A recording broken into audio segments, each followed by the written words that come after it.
We are live with two guests who I am always pleased to bring to the viewers of Crowdsource the Truth. Of course, today we've got Laura Loomer and Larry Klayman joining me to discuss what is one of the hottest topics in the mainstream and outside of the mainstream.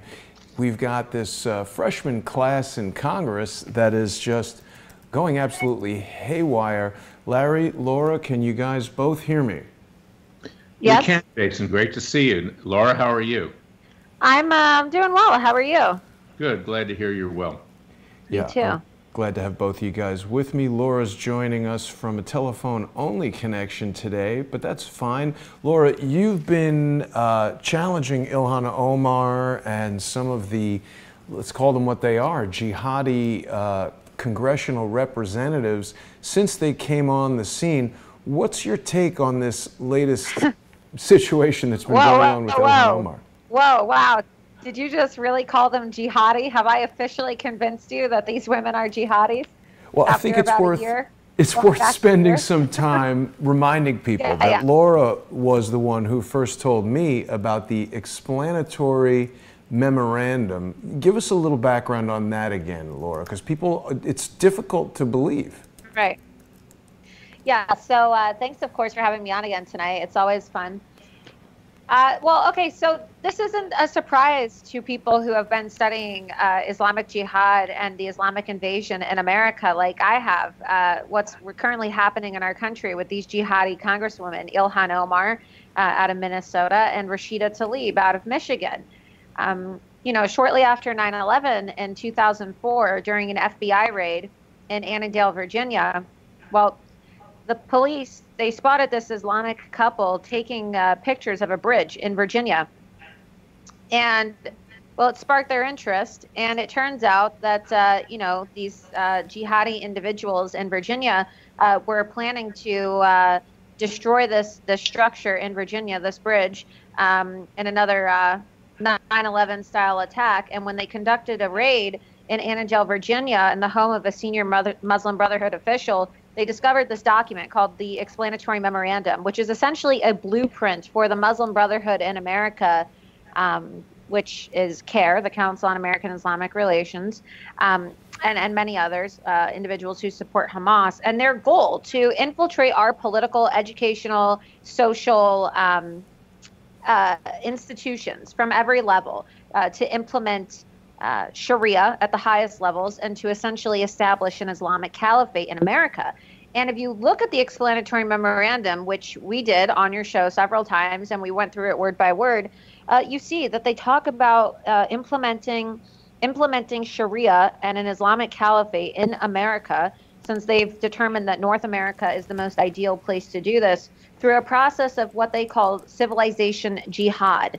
Well, civilization jihad, right? You conquer civilization, and we know what jihad is. Jihad is defined in Islamic text as warfare against non-Muslims. So everybody who refuses to convert or submit to Islam.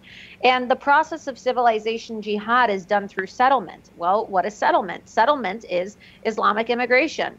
Hajj, right? And so you see these individuals in the Democrat Party advocating for open borders, right? Advocating for mass Islamic immigration. And you look at people like Ilhan Omar herself, who is a Muslim immigrant from Somalia, and it all starts to make sense, right? It's not a surprise that when we have these jihadist candidates who hate Jews in Congress, that they're also calling for the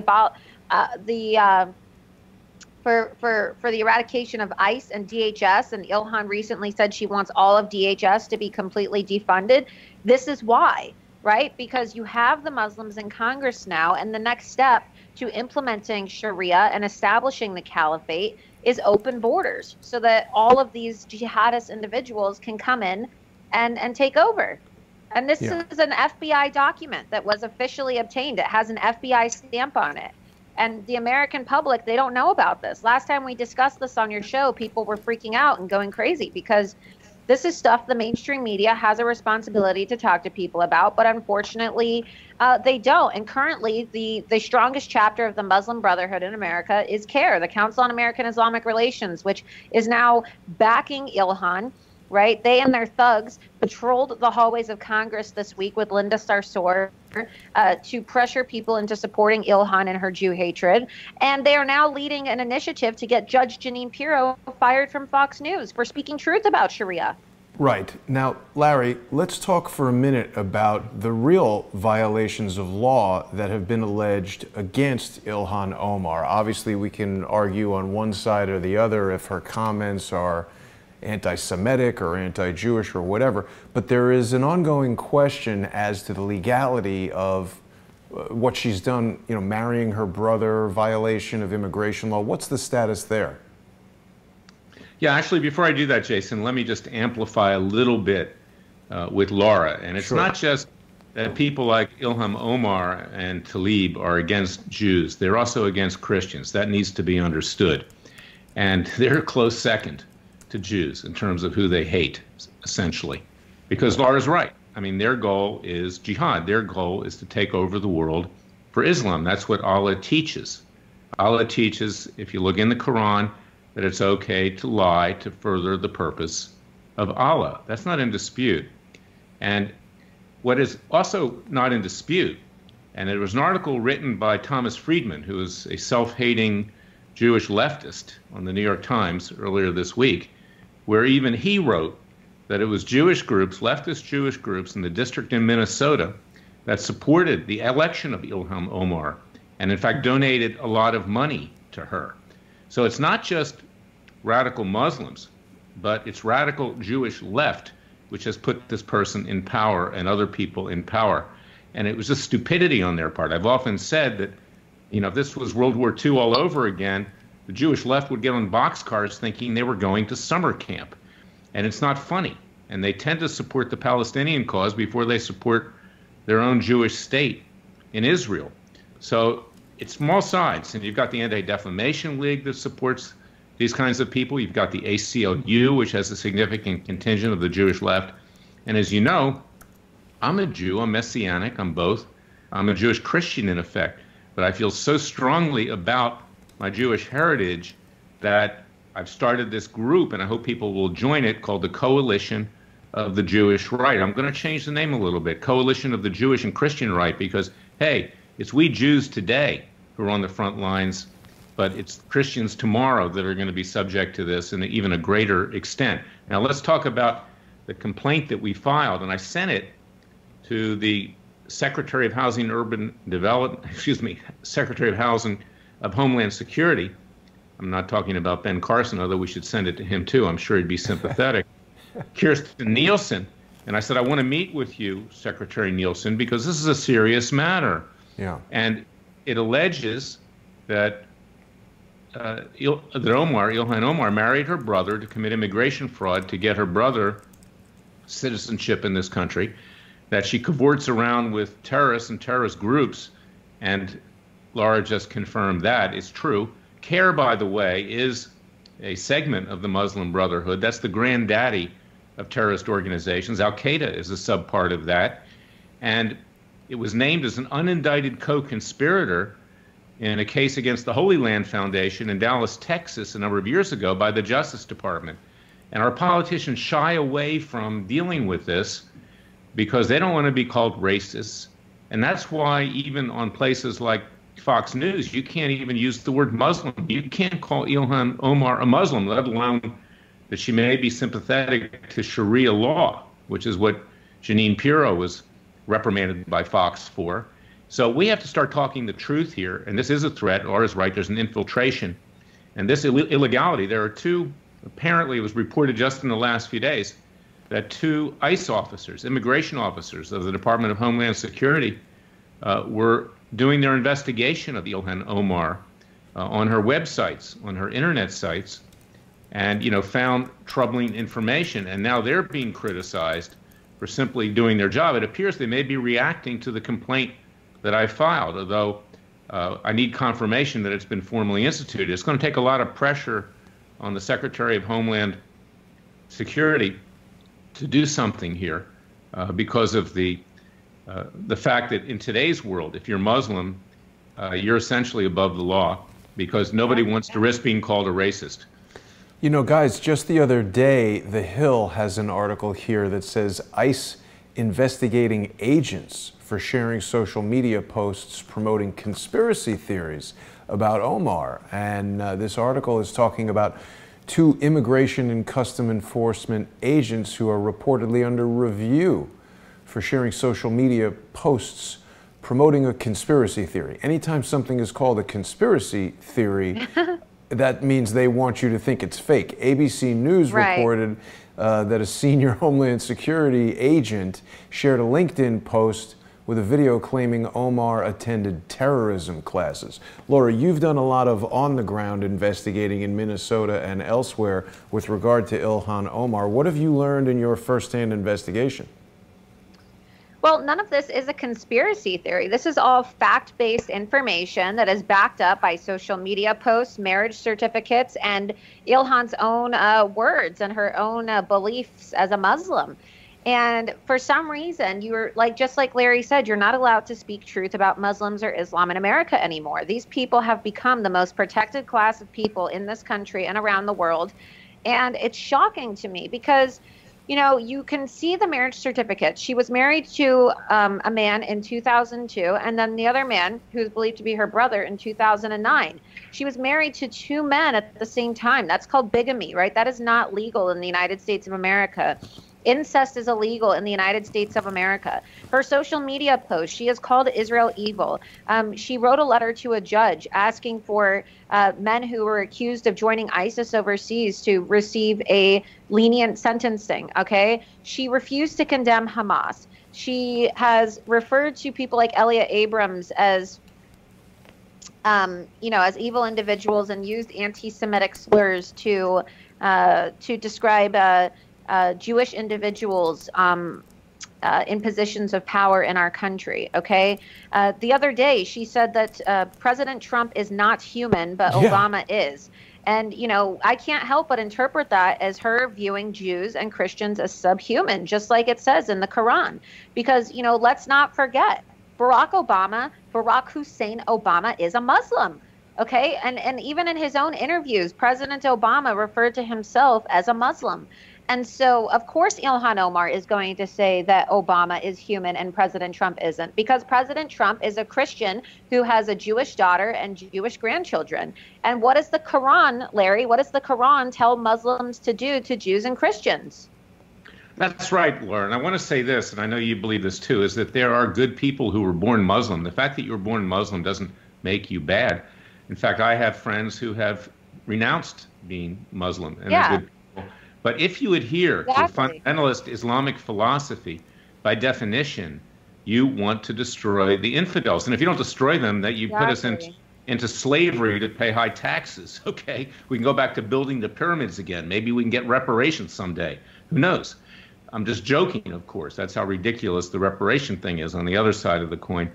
But you know, we need to start calling a spade in this country, and people are afraid of it. And this, you know, people want to know why I'm always critical of Fox News. You could never say it was forbidden to say that Obama was half Muslim. It was forbidden to say that he worships the Quran, and he did. Okay, he always talked about the Holy Quran, peaceful religion. He opened the door to this. He's the one who allowed all these Somalis to flood into that district in Minnesota that you visited recently, which gave her the constituency to be elected. Now, call that a conspiracy, call what you want, but the ultimate result speaks for itself. And a conspiracy, you know, we're called conspiracy theorists all the time. My client Jerry Corsi is called a conspiracy theorist. Everybody's a conspiracy theorist on the right. Well, conspiracy happens. It's 2 people working together to commit an illegality or a crime. Conspiracies exist. Most people can function with other people. So, hey, I'm a proud conspiracy theorist. I have no problem with that. People used to say, Hillary Clinton used to say there's a great right-wing conspiracy, and my response was, only if we're doing it right, you know? Now, Laura, there's a number of people who are in the leadership of CARE who have been actually found guilty of, give us some background on these CARE leaders who have been convicted of jihad-related terrorism crimes. Well, look, there's several of them, and the thing about CARE that people don't really seem to understand is they like to call themselves the leading Muslim civil rights organization in America, but what they really are is an Islamic terrorist organization. And during the Holy Land Foundation terrorism trial, the government, the federal government, was able to produce ample evidence to establish the associations of CARE, ISNA, ICNA, and many other Islamic organizations in America that are affiliated with Ilhan Omar, and many of which have supported her campaign, as being tied to Hamas. All right. And on October 20th, 2010, Judge Jorge Solis, who's out of the U.S. District Court in Northern Texas, in the Fourth Circuit Court of Appeals in Texas, found that there was ample evidence tying this group to Hamas. Well, Hamas is a terrorist organization, right? Our State Department recognizes Hamas as a designated Islamic terrorist organization with a stated mission to kill Jewish people. In the Hamas Charter, which is the same as the Muslim Brotherhoods, because the Muslim Brotherhood is Hamas, CARE is Hamas, CARE is Muslim Brotherhood, it calls explicitly for the killing of Jews, and it states that their goal is to destroy Israel and to kill the Jewish people. And so why is it that this organization is being given so much power in America? I mean, for crying out loud, their headquarter office is in D.C., 1 block away from the White House, okay? And yesterday, I believe it was yesterday or 2 days ago, CARE wrote a letter to Fox News calling for Judge Jeanine to be fired, and she might actually be fired. And Wow. Fox News bowed down to CARE, even though federal judges has found that they are tied to Hamas and they have supported terrorist organizations. They have had individuals who have worked for them who have been arrested in child sex stings in Florida. One of their directors in Orlando was busted in a child sex ring sting by the FBI. He was on his way, while he was actually busted by the FBI, on his way to go have sex with a 10-year-old.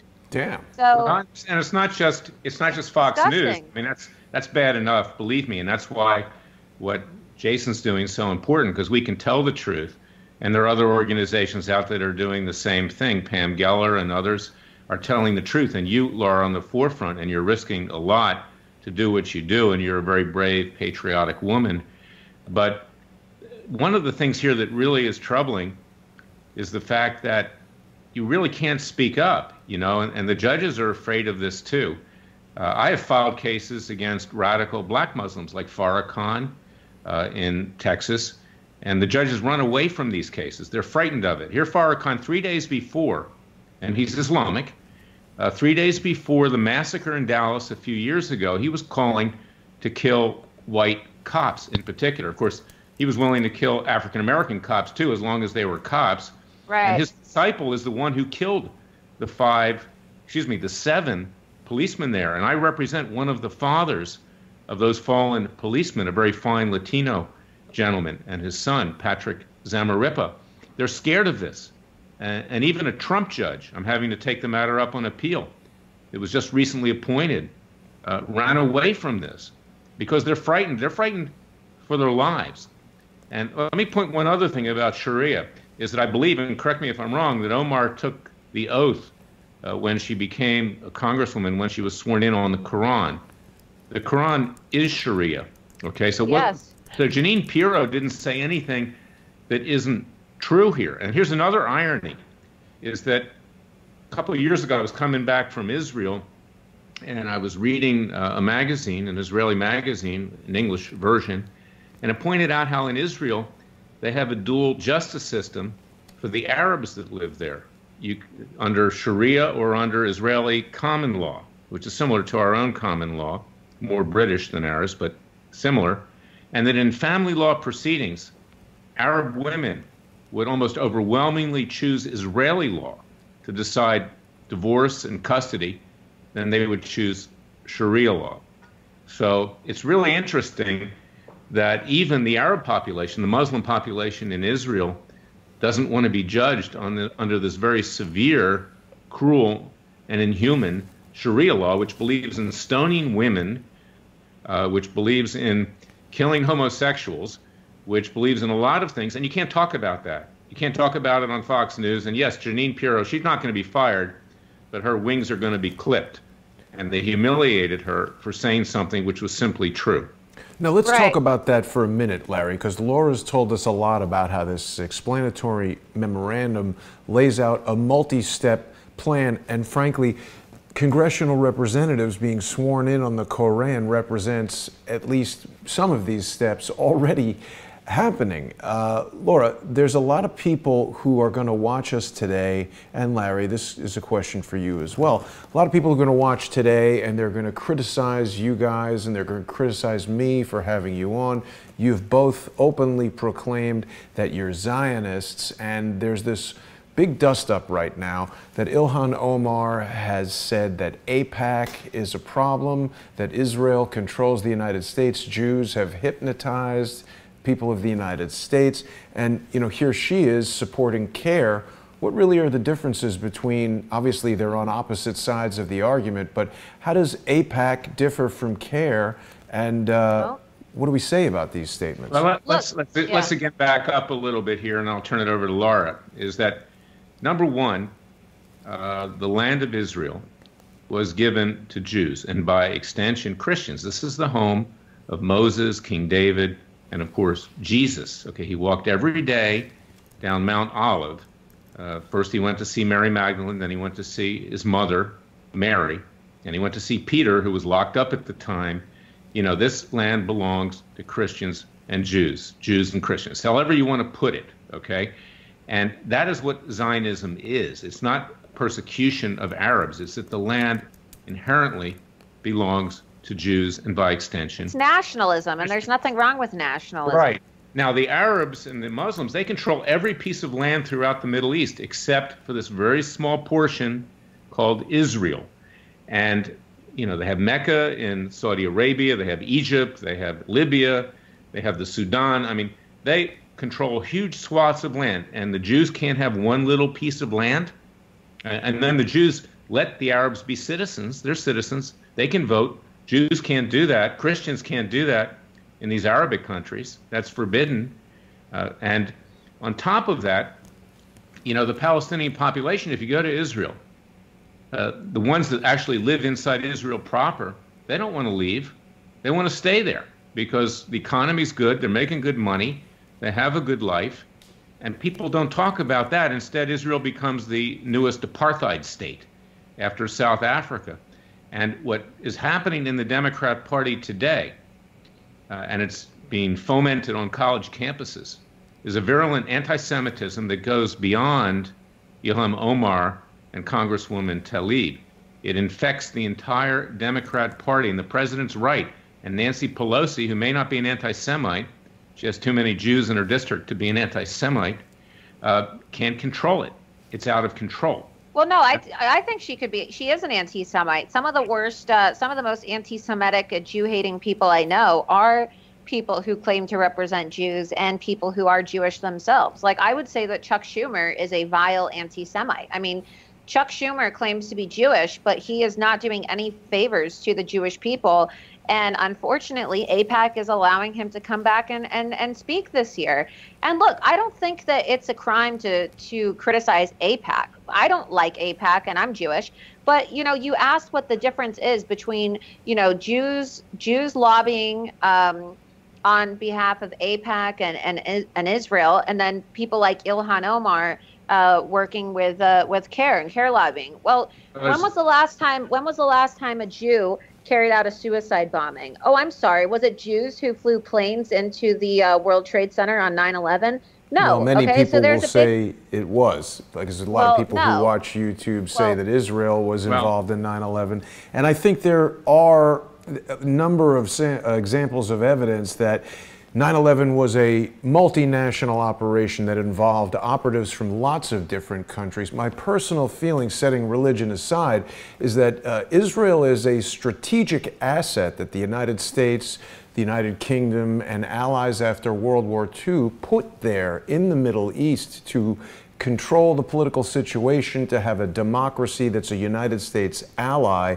And certainly, I think you guys raise important points. I mean, AIPAC we've heard for a long time, and social media has become really kind of like the tinderbox for this.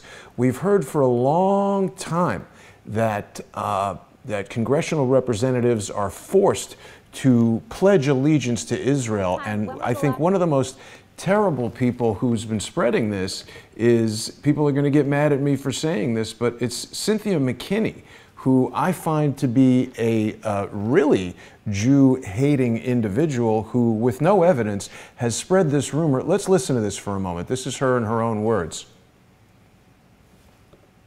I did not toe the line on U.S. policy for Israel. What line is that they wanted? Were you told directly that you had to toe a line, or explain that to me? Well, every candidate for Congress at that time had a pledge. They were given a pledge to sign. And I was new on the scene. And so the pledge had Jerusalem as the capital city, the military superiority of Israel. American Congress people have to sign this pledge. Yes, you sign the pledge. If you don't sign the pledge, you don't get money. So this is basically something now, that I is would point out that this is an edited interview, and this is Cynthia McKinney's word. I've never heard this stated from anybody other than Cynthia McKinney. Do either of you guys have any knowledge of this alleged Pledge of Allegiance that everybody in Congress is signing? I think this is a lie. I mean, maybe they're talking about party platforms, but even if there is a Pledge of Allegiance, I don't really see what the problem is. I mean, look, I don't. Well, we don't want our Congress members pledging allegiance to anything other than the United States. But the point is, she's making vague statements. Sorry, Laura, let me just drop this. She's making vague statements. She's saying you don't get money if you don't sign this pledge. Well, Cynthia McKinney has never explained why she received thousands of dollars on September 11th, 2001 into her campaign. I should have this at the ready, but it's from that terrorist that Lee Stranahan had tracked to the mosque in Virginia. What's that? Al-Moody. Al-Moody sent thousands to Cynthia McKinney. So she's apparently getting money from somewhere. Right. And I just want to be clear. I mean, like, going back to your previous comments, you know, I definitely don't endorse or support any idea that that Israel was involved in 9/11 at all. I think that, you know, that Muslim individuals, Saudi Arabia, they're entirely to blame for 9/11, and that's my viewpoint and my hardline stance on 9/11.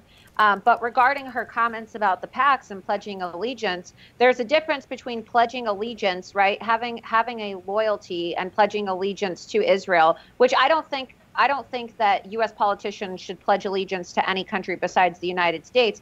But what she seems to, and I don't know, maybe this is what she's referring to, is party platforms, because there's been a lot of discussion lately as to how the Democrats have removed all mentioning of Israel and support for Israel from their party platform, and they refuse to recognize Jerusalem as the capital of Israel. And this is something that caused a lot of tension, if you recall, at the last Democratic convention, the last DNC convention, because the Democrats refused to say one nation under God, and they also refused to stand in support of Israel. And I don't know if you recall this, but I do remember that during the last DNC convention, this was a very heated issue, and it now is also becoming another topic as discussion around the 2020 DNC convention is also taking place, as it was just announced yesterday that it will be in Wisconsin. But I don't see any problem with our representatives taking a pledge of allegiance to the United States, but also pledging to stand with Israel, which is arguably our strongest ally. It's not just our strongest ally as well. It is our heritage, okay? It is where Christians and Jews come from. Jesus Christ was a Jewish rabbi, okay? Now, to the extent that everybody believes in Jesus or doesn't believe in Jesus, Israel is inextricably tied to this country because we are a country as one nation under God, indivisible, with liberty and justice for all. Our God emanated from the Holy Land. So it's not a question of pledging allegiance to Israel. We're pledging allegiance to our God. And that's in the Constitution. It's in the Declaration of Independence. It explains why evangelical Christians are bigger supporters of Israel than, frankly, most American Jews are, I might say, regrettably. Now, with regard to AIPAC, Jews learned over time that they weren't liked. They learned that the persecution could only stop if they lined the pockets of politicians. And that's, in fact, what they do. So you have groups like AIPAC, and you have groups like the Republican Jewish Coalition, which calls me all the time asking me for money. I was a member at one time. I quit because I don't like the president, Matt Brooks. I don't like lobbyists. Yeah. And I'll give my money to another source. I'll give it to myself to fight for Israel, in effect. But what they're doing historically is that Jews understand. And I remember going to, it was in the convention before the last one in Tampa, Florida, the Republican convention. There was a event, the Republican Jewish Coalition. You had all the politicians there, including Nikki Haley, who later became UN ambassador. You had others, the governor of Virginia, who was indicted ultimately, but the indictment and the conviction was thrown out ultimately. They were all there bowing down. You had Sheldon Adelson, the owner of the Venetian Empire, who years ago misappropriated the Freedom Watch trademark. I had to sue him over that. Sitting there like a mafia don. And all these politicians would get up and say how much they supported Israel because they wanted the money. They wanted the support. Most of them probably could have cared less about Israel. But the American Jewish community learned that our protection was regrettably, and it doesn't mean that it's right, but it was to line the pockets of these politicians. And that's true. And, at least it's money. It's not threatening people's lives. And that's the difference between AIPAC and these terrorist-linked groups, is that we don't threaten anybody's lives, okay? We're just practicing money talks and nobody walks. And that's out of self-preservation. Maybe if the Jews of Germany had lined Hitler's pockets, there wouldn't be 6 million dead right now. So I want people to understand that straight up. And after I did your last show, Jason, I got a email from a left-leaning Jewish fellow. His last name was Brooks, not Matt Brooks. I sent you some of them just so you could be amused. Yeah. And this guy, self-hating Jew, trashing Israel, pretending that his allegiance is the United States and that he has no allegiance to anything Jewish or Israeli or Christian for that matter. He is what Laura's talking about, because yes, the biggest threat to the Jewish people is the Jewish left. Yeah. I mean, we can get it in the front from radical Muslims. They'll stick the knife in the front. And President Trump tweeted about it today. Yeah. They talked about it on Fox and Friends. Yeah, but Jews and Christians are getting the knife in the back from the Jewish left. And I can talk about it because I'm Jewish, but you know what? Nobody who's not Jewish will talk about this because then it'll be called an anti-Semite. A big part of my concern, guys, is that Ilhan Omar is essentially getting exactly what she wants. She's sort of stirring this bucket, and it's Jews versus Muslims. It's people who dislike Israel versus people who like Israel. It's people who recognize the need to have a democratic ally in the middle of all of these, religious caliphate dictator kingdoms in the middle of the Middle East, where, like it or not, the United States economy is based on the worldwide demand for oil, and the United States wants to have a political, a military, a strategic lever in the region to control power and wealth around the world. I'm really just very concerned about Cynthia McKinney and her lack of transparency and her lack of honesty in sharing information about all of these people who have contributed to her campaign. And look at the dates here, guys. 9/11, 2001. All of these people can look this up. The Federal Election Committee. Jason, you said it came from a guy in Virginia. Well, that's where the explanatory memorandum came from. I'm telling you, it all goes back to Virginia. And Virginia is really, along with Minnesota, ground zero for where all this Islamification is taking place, because they just elected 2 days ago. I don't know if you saw this. About 2 days ago, they just elected a jihadi individual who on his own social media has expressed a liking for individuals who have called for the killing of Jews. So once again, you know, and there's a mega $1 million mosque that's being constructed in Virginia at the moment as well. The whole place is being overrun by Sharia advocates and Muslim Brotherhood fanboys and fangirls, and it's very dangerous. Let's talk about the likes of Cynthia McKinney too. This is a really sad commentary on the way things have evolved over the years. The biggest white group that was supportive of the civil rights movement was the Jewish people. Okay, they put their neck on the line. Okay, they marched with Martin Luther King. They were very much pro-civil rights. But over time, there were radicals in the black movement that had to find a scapegoat, much like Hitler found a scapegoat. But of course, they didn't commit genocide, Holocaust. But Jews became the whipping boys for this radical black movement, like the separatist movement of Louis Farrakhan and Al Sharpton and Jesse Jackson. He referred to Jaimes in New York City derisively. Right. And there is a large minority strain in the African American community, which is vehemently anti-Semitic. And that's a reality, and we have to face up to that. And Farrakhan is at the head of the pack. And talk about, you know, what Omar said, that Trump isn't human. Well, Farrakhan says Jews aren't human. Okay, it's a gutter religion. They're termites, you know, all over the world. You know what? And he's revered. Obama showed up and took a picture with him years ago. Obama is an anti-Semite. Let's say it straight up. But when I said that, you know, when I did an event on the Mall years ago, and I said, Mr. President, be the president for all people. You know, get up off your knees, put the Quran down, and come out with your hands up. MSNBC had a field day. They declared me the leader of the Tea Party movement.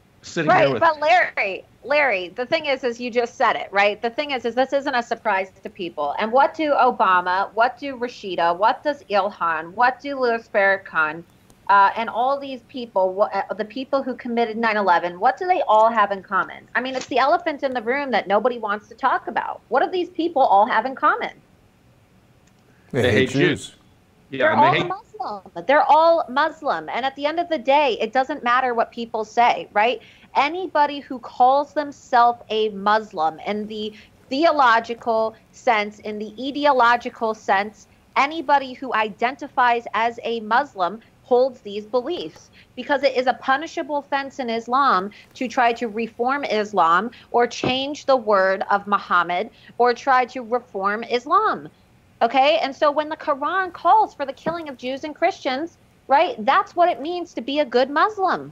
That's what it means to be a good Muslim in Islam, okay? That's what it means to be a good Muslim. And so when Fox News decides to admit this truth and stop censoring people like Judge Jeanine for saying things like this, when people stop censoring and banning people like myself and others who expose this on social media, then maybe we can save ourselves from being conquered, right? Maybe we can save ourselves from submitting to an Islamic caliphate and the imposition of Sharia law in the Western civilized world. But until then, it's just a very dire situation for America and like I said, the Western civilized world, because these are all facts. This is all factual information that is in the Quran, right? It's not hateful to say this. If it's so hateful, then maybe we should have an honest discussion about Islam in America, right? If it's so hateful to say these things, well, then maybe we should look at the source. The source is the Quran. I'm not the one saying we should go kill Jews and Christians. That I'm just reading from the Quran.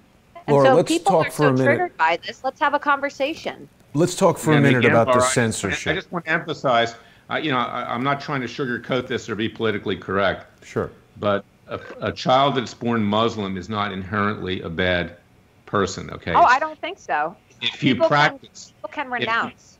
Yeah, they can renounce. And I have several friends and colleagues that have renounced. And they said, I don't want to be part of it. I don't want to be part of it. I've represented people from Iran and elsewhere. And they say, I quit.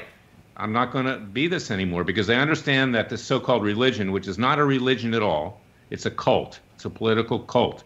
Yeah. Is very destructive, not just of Jews and Christians, but destructive of their own people. And the irony here is that Ilhan Omar, at least as it stands right now, has done us all a big favor, because now she's exposed what this is all about.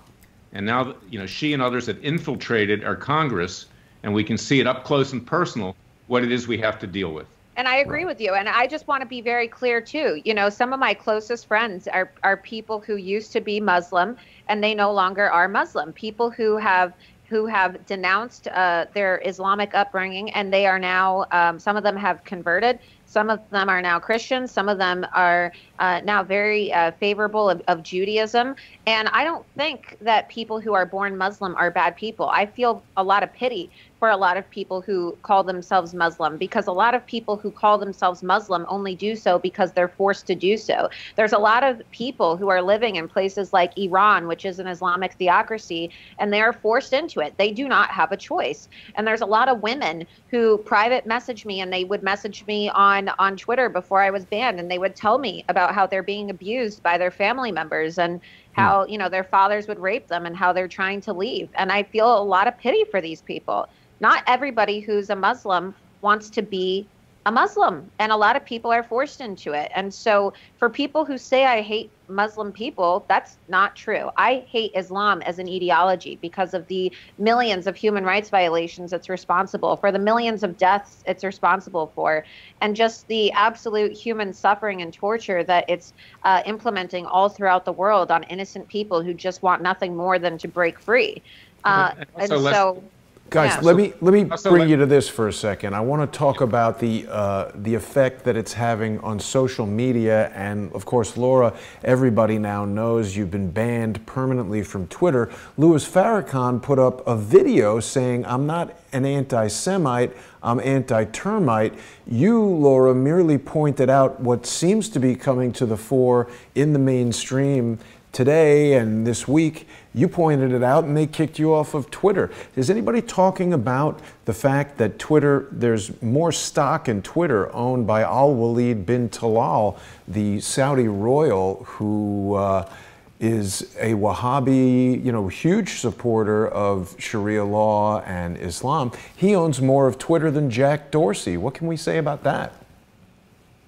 Well, look, I mean, this is the reason why people are getting notifications on social media, people like myself and Pamela Geller and Michelle Malkin, that we're in violation of Pakistani Sharia law and that we need to seek a legal counsel.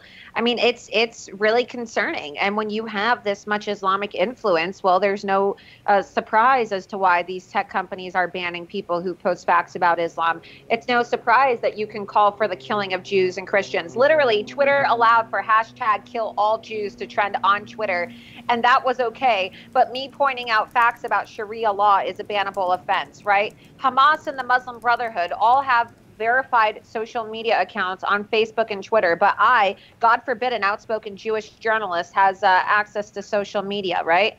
I mean, it's really insane. And now you have companies like Google and Apple allowing for pro-Sharia apps to populate their app store. There's an app called AbShare, which is a wife tracking app in Saudi Arabia, which allows men to track their wives and daughters who are trying to flee the country, because Saudi Arabia has an issue with women trying to flee the country and run away because so many women are abused under Islamic Sharia law. Hey, Laura, let me give a little soundbite here that I'm sure Right Wing Watch will pick up on.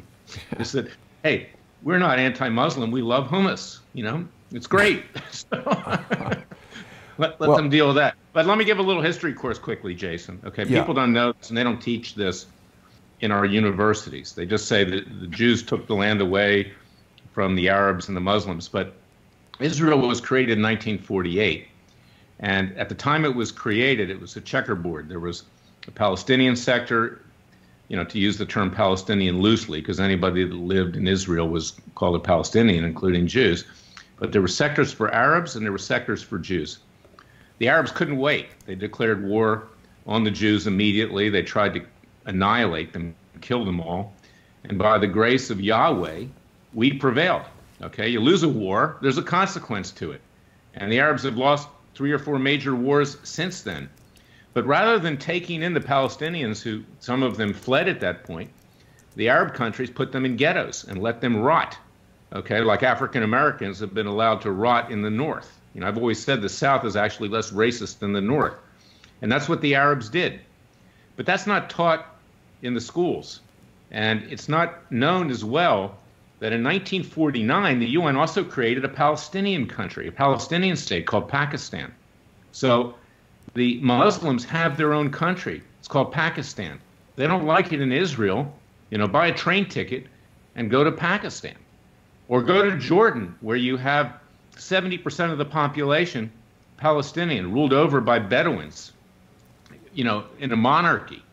That can be the Palestinian homeland. You don't have to take up the West Bank. You've got it.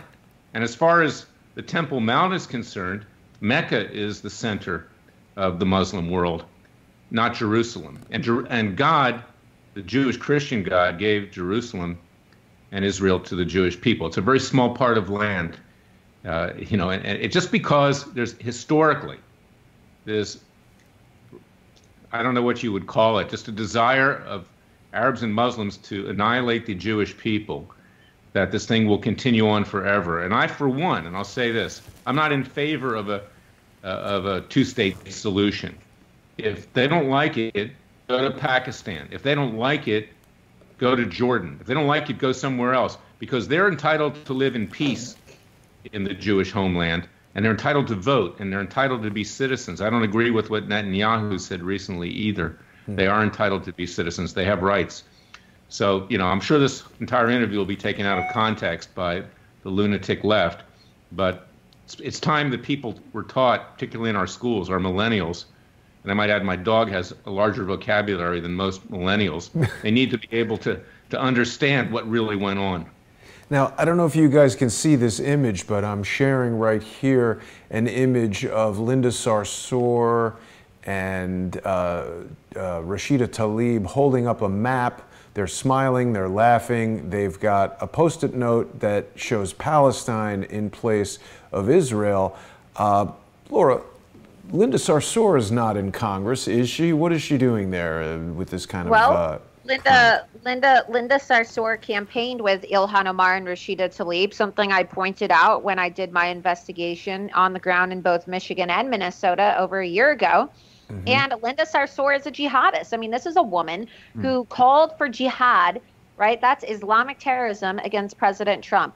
Why is this woman even allowed in our congressional buildings? Yeah. Rashida Tlaib and Ilhan Omar invited Linda Sarsour as their special guest for the congressional swearing-in ceremony. It was Linda Sarsour who was patrolling the hallways with these Muslim thugs from CARE, a designated Islamic terrorist organization, the other day, when they were blocking former Muslim reporters. These are women who decided to leave Islam. They are former Muslim women, and they blocked them with their physical bodies. They had these Muslim men blocking these short, tiny former Muslim reporters from entering Rashida Tlaib and Ilhan Omar's office to ask them about their anti-Semitism. I mean, these people, they are bullies, they behave like thugs, and they are criminals. And the fact that Linda Sarsour is allowed to enter Congress freely without any condemnation from the Democrat Party, when the Women's March founder called for Sarsour to step down from the Women's March because of her vile anti-Semitism and blatant Jew hatred, I mean, it's just disgusting. President Trump is right, like today, when he said that the Democrat Party truly is the anti-Israel, anti-Jewish, anti-Semitic party. They truly are. And it's just disgusting to me that people like Linda Sarsour are able to operate freely in America. I mean, unfortunately, this woman is a United States citizen. But my God, I mean, her actions and her statements are grounds for treason. And, if it were up to me, if I was president of the United States, well, Linda Sarsour would be arrested and tried for treason. Yeah, well, unfortunately, President Trump has no control over his Justice Department. They're going after him. Yeah, that's true. So that's another story. Now, we can maybe segue into, I don't know. Sure. Let's talk about that, Larry. There's a lot going on. We've had Nancy Pelosi say she's no longer interested in pursuing impeachment of President Trump because it's not worth it. Is this just some sort of a play for Nancy Pelosi to step aside while Rashida Tlaib, Alexandria Ocasio-Cortez, and Ilhan Omar pick up the mantle of anti-Trump thumping, and then perhaps Nancy comes back later? It's real simple, Jason. As Woody Allen said, it's a travesty of a mockery of a sham of a travesty. It's a joke. It's a fraud. What Nancy Pelosi is doing, no one said she isn't smart, and even Adam Schiff, okay? They're both very smart, evil but smart, is she's teeing it up for Robert Mueller. She's saying, come forward with some really strong proof to cover for me politically, because yes, we do want to proceed with impeachment. We do want to have a knife at the president's throat, figuratively speaking, perhaps even actually, and we're going to rough him up. And when the Democrats say that impeachment will be counterproductive, and when the Republicans say that too, it's not true. It was impeachment during the Clinton years, and I know because I introduced articles of impeachment against Bill Clinton through my friend Bob Barr and others in the conservative movement. This weakened Clinton to the point, and it weakened the Democrats to the point. We didn't do it for that reason. I didn't do it for that reason. But that's what gave rise to electing this idiot, George W. Bush, who nearly destroyed the country in the next 8 years. So it did have an impact. It defeated Al Gore in many ways, because there was such an odor, there was such a stench that the country went in favor of someone who really wasn't qualified to be president. And isn't that what they're trying to do, Larry? Just have Trump embroiled in an impeachment stench so that the news is all about his impeachment while the 2020 campaign and election are going on? Isn't that the sinister plot that Adam Schiff and Nancy Pelosi are cooking up? It's not counterproductive. It's tried and true. That's how we got George W. Bush. I didn't do it for that reason. Neither did Bob Barr, who introduced the articles of impeachment. We did it and because it's important that we remind everyone we're talking about Bob Barr, not William Barr. Totally different guy, not the current Attorney General. Right. Bob Barr is a very fine person. He was congressman from Georgia, former U.S. Attorney for the Northern District of Georgia.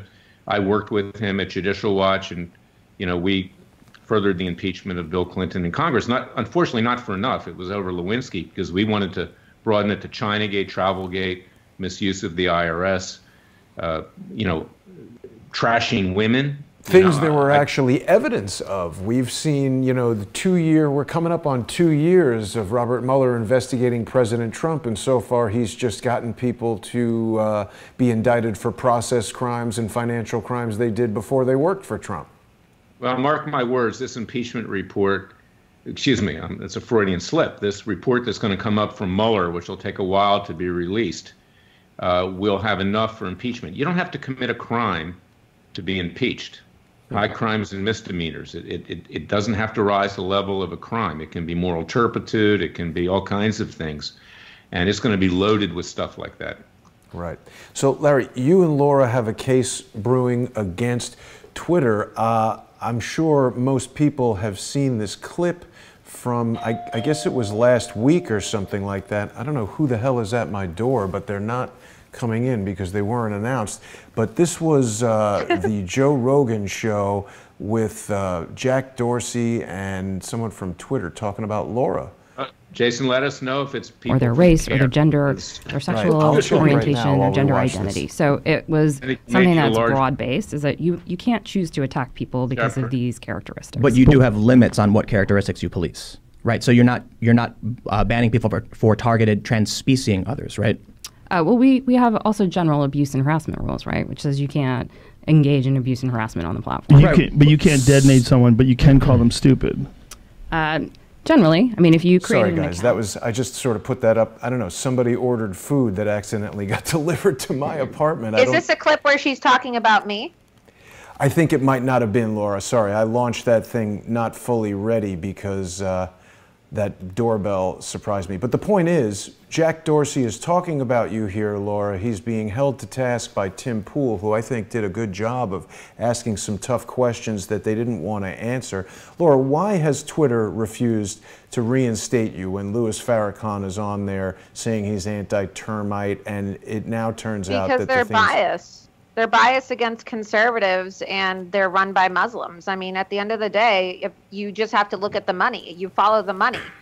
And the fact of the matter is that the Saudi prince, Al-Walid bin Talal, owns more Twitter stock than Jack Dorsey. And when you have a Wahhabist individual who hates President Trump and believes in imposing Sharia law, who owns more Twitter stock, has more power over Twitter than the CEO himself, well, of course they're going to ban people like me because I'm exposing the Islamification. Right. I'm exposing the spread of Sharia. It's not just Twitter. Last time I checked, Saudi Arabia owns 70% of Fox.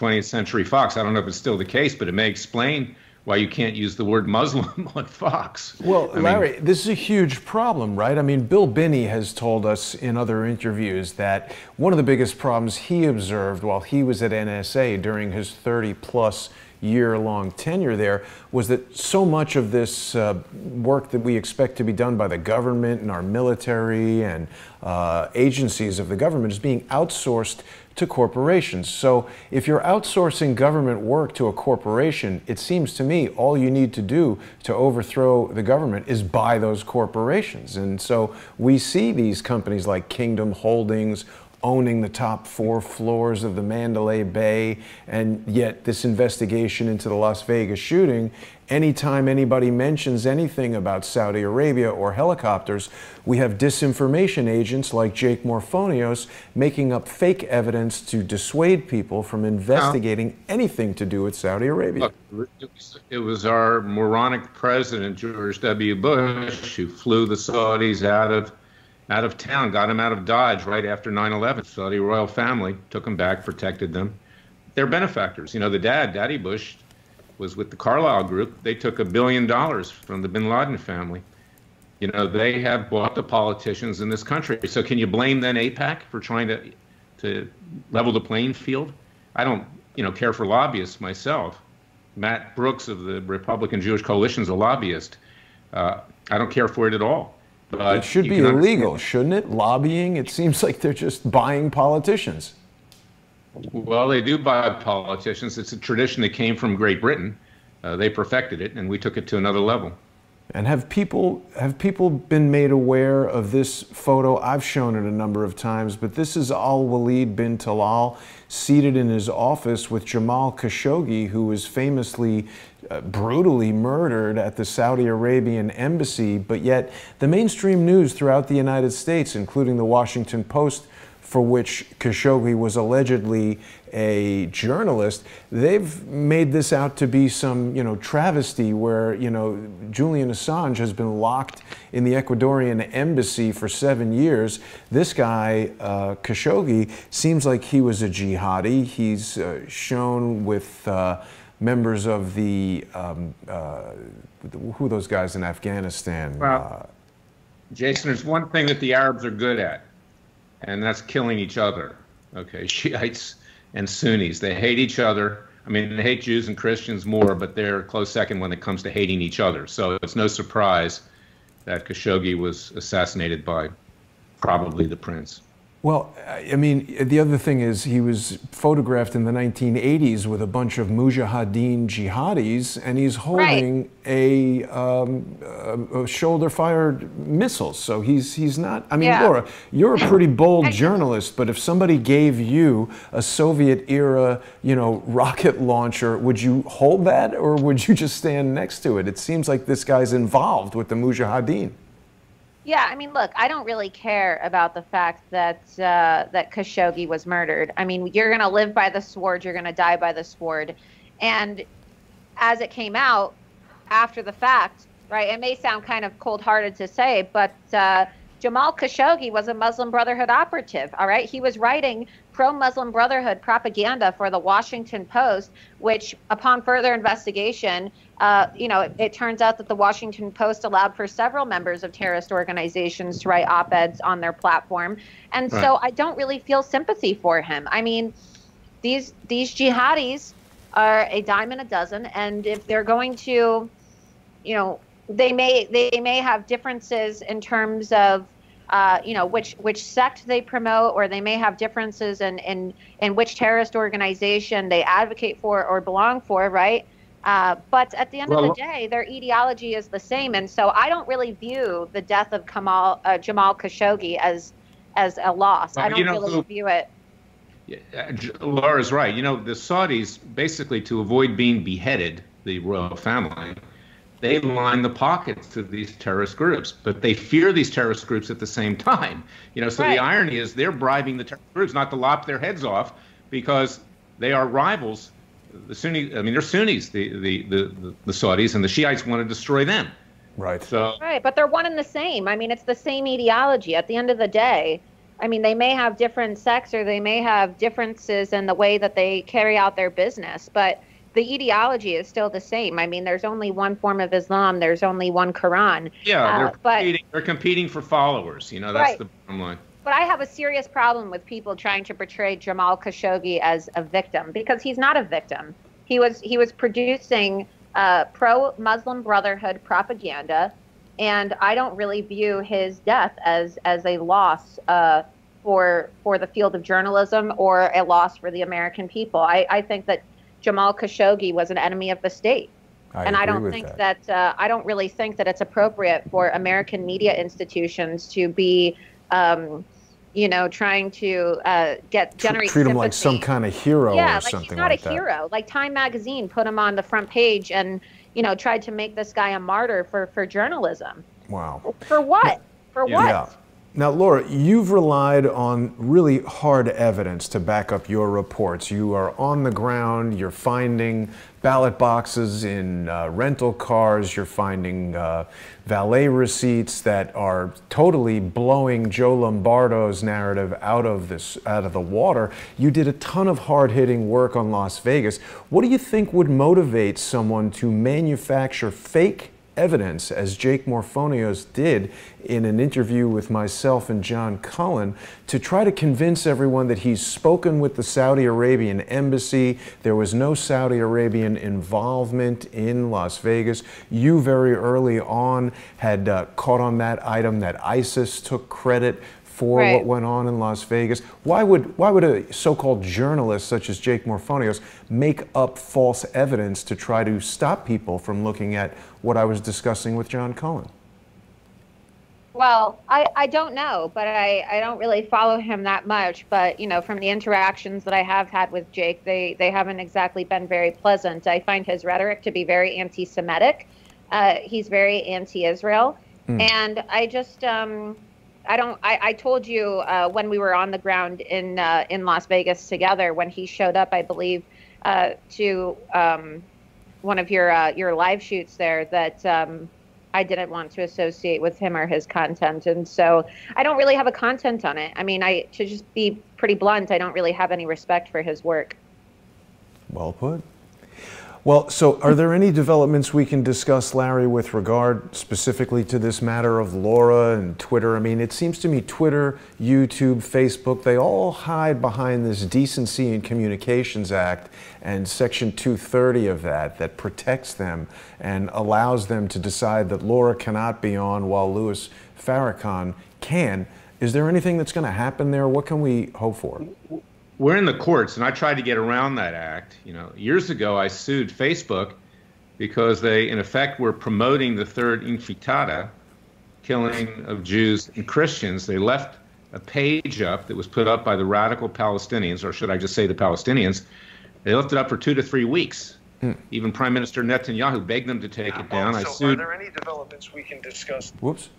Yeah. So the case that we brought that Laura is a part of is actually an antitrust case. What we're saying is it's a restraint of trade because they're acting in parallel to discriminate against conservatives and libertarians and people of faith and others that they don't agree with politically. And that actually is anti-competitive. It actually doesn't make any sense to do that, but it's harming competition. That's in the courts right now, and you can see our pleadings at freedomwatchusa.org on that. And, you know, we're bringing other cases. I have a leftist media strike force where so far I've sued nearly everybody. There's a few more to add to the list. I'm at stay tuned. I think the Daily Beast is going to get sued tomorrow. They published something defamatory about me yesterday, claiming I was anti-Me Too. I was simply criticizing Tucker Carlson, who made some incredibly stupid remarks about women on TV. But who cares, even if you are anti-Me Too? I mean, I'm anti-Me Too. It's just a total bullshit movement, and it lost all credibility when those women decided to falsely accuse Brett Kavanaugh of rape so that they could the point I was making, Laura, is there are legitimate elements of it, but the elements in Hollywood have gone off the rails. It's become a jihad in and of itself. But yes, there are legitimate cases where women have been sexually harassed, and there needs to be remedies for that. I don't care if you call it Me Too or, you know, I Too or, you know, whatever, is that it is a legitimate thing. it is legitimate, but it's only legitimate in the moment if you report it in the moment. It's not legitimate if you get on your knees and suck dick to get a position in Hollywood and then report it 30 years down the line when you fall out of contact or you have some type of negative interaction with a man or don't get the promotion you want. And unfortunately, I think it's also stupid. Look, Tucker Carlson, let me just give you a history about Tucker Carlson. He's a phony, number one, is that I remember way back when, one of the first interviews that was done with me, a profile, he was writing for Time Magazine. It was a hit piece. I was running Judicial Watch. Then he used to host Crossfire from time to time. He criticized me for suing the Clintons. The guy's not really a conservative. So it is legitimate to criticize him for using the C word with regard to women publicly on radio, trying to suck up to Don Imus's shock jock. So whether you're pro Me Too or anti Me Too, Tucker Carlson is not a good example of who to hold out as someone who has a lot of integrity. He doesn't, and not coincidentally, he's on Fox News. Well, listen, guys, we're just about out of time for today. I'd love to have you both back on. There's so much more for us to discuss, and everyone is really closely watching this matter with Laura versus Twitter. Laura, I really think they should reinstate you, and we've got a ton of video from Laura's site that we haven't had a chance to look at just yet. I do want to encourage people to go over on YouTube, of course, and subscribe to Laura Loomer. It's one of the few remaining platforms that she hasn't been banned from, so people can follow Laura on YouTube. People should also be following Laura daily on lauraloomer.us. She's been banned from PayPal, she's been banned from Uber, from Lyft, from Uber Eats, from Medium. Chase took away her bank account. It's a lot of crazy stuff going on with Laura. So please get on to lauraloomer.us and help keep Laura's incredibly hard-hitting journalism alive. People can also support Larry and his team at Freedom Watch by going to freedomwatchusa.org. Larry is bringing these hard-hitting cases that really our Justice Department should be, but they're failing to. So I hope that people will support my guests. I want to thank both Laura and Larry for joining me tonight. I'm sorry to cut it short, guys, but in just 23 minutes, I'm going to be going live on patreon.com/crowdsourcethetruth, subscribestar.com/crowdsourcethetruth, and patreon.com/truepundit with Michael Moore for another episode of More Pain. I'll have you both back really soon. Thanks so much, and have a great night, everybody. Thank you. Thank you.